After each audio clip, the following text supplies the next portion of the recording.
Madhya Pradesh holds some of the most vibrant tiger reserves and turbulent river rapids in the country. The appeal is raw, unfiltered nature. But accessing these environments is not a spontaneous weekend free-for-all. To protect these fragile ecosystems, the state enforces strict regulatory frameworks and mandatory leave-no-trace compliance. We are going to map out the exact logistical and behavioral sacrifices you have to make to explore Madhya Pradesh legally and ethically. The price at entry to these deep forests is a complete surrender of your schedule flexibility and your single-use convenience. The trekking trails in Satpura and Pachmari take you deep into remote, untouched forest. Sustaining that environment starts with your pack. There is a total ban on relying on packaged foods or buying from trailside dhabas. This table breaks down the input required from you. Instead of tossing plastic wrappers in your bag, you must spend pre-trip time preparing homemade food in reusable containers. This operational shift eliminates the primary source of mountain pollution, single-use microplastics. The second major input requires serious physical discipline. You have to pack out 100% of your human waste and sanitary products. If you are not using a designated eco-toilet, you are required to dig a cat hole 6 to 8 inches deep, strictly 200 feet away from any water source. That means all sanitary wipes and paper go into a sealed bag, and you carry it. Your pack gets heavier, not lighter, as the days go on. Finally, you have to stay strictly on marked trails and pitch your camp only on durable surfaces like rock, gravel, or dry dirt. Photogenic, untouched alpine grass must be actively avoided. A single night of camping on it crushes vegetation that takes years to regrow, leading to long-term soil erosion. Responsible trekking means actively giving up the freedom to blaze your own trail, so the landscape actually survives for the next generation. That same level of strict control applies to Madhya Pradesh's high-demand tiger reserves, like Kanha, Bandhavgarh, and Pench. This flowchart maps the rigid safari booking timeline, killing spontaneous travel planning. Park capacity is strictly capped, requiring permits exactly 30 days in advance. You must also plan around mandatory park closures, notably statewide Wednesday afternoon shutdowns. Once you finally get into the park, the behavioral rules are severe.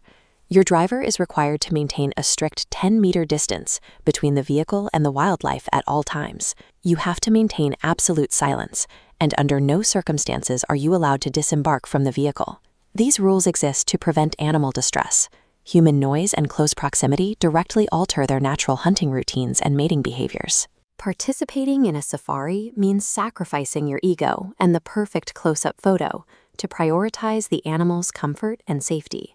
If you move from the forest to the Betwa and Narmada rivers, you find a different kind of regulated environment for high-adrenaline water sports. You cannot just hire an unregulated local guide for cheap. You are required to hire state-registered, recognized operators. These operators adhere to strict safety mandates, starting with the 2-boat rule for all river rafting. Having at least 2 crafts on the water guarantees immediate rescue capability if a raft capsizes in Grade 2 rapids. The same logic applies to rock climbing in the local foothills, where safety mandates require the use of redundant anchor systems to handle the loose, layered rock. Paying a premium for these certified protocols limits your ability to DIY your adventure, but it drastically mitigates your risk of a fatal accident. This matrix categorizes who should actually commit to the logistics and strict scheduling required by Madhya Pradesh. If you treat permit logs and waste management as a badge of honor, Madhya Pradesh offers access to habitat that remains genuinely wild. If you are a DIY thrill seeker who wants to show up and forge your own path, the strict forestry laws and certified guide requirements will actively frustrate you. And if you are a casual tourist, you should avoid remote trekking entirely and stick to buffer zone safaris or controlled environments like Bargi Dam. If you are not prepared to pack out your own waste and leave the packaged snacks at home, do not enter the deep trails. Ultimately, your impact on these parks is measured by what the forest looks like after you're gone. अब अगर इस community से जुड़ने का मन बन गया है, मेंबरशिप चाहिए या फिर कोई भी सवाल है, तो कांटेक्ट करना बहुत ही आसान है। सीधे ऑफिशियल वेबसाइट ASRCAI.org पर विजिट किया जा सकता है या फिर asrcaiofficial@gmail.com पर एक ईमेल ड्रॉप किया जा सकता है।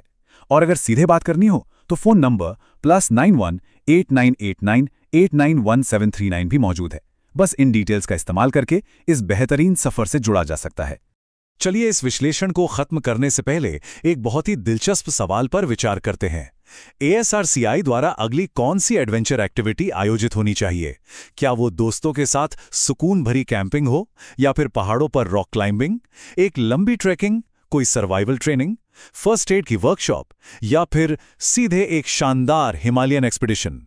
भारतीय एडवेंचर का भविष्य अब एक नया आकार ले रहा है और इसमें हम सबकी पसंद बहुत मायने रखती है। आज के इस विश्लेषण में साथ जुड़ने के लिए बहुत बहुत शुक्रिया। मिलते हैं अगले विश्लेषण में। तब तक के लिए सुरक्षित रहिए और रोमांच का मजा लेते रहिए।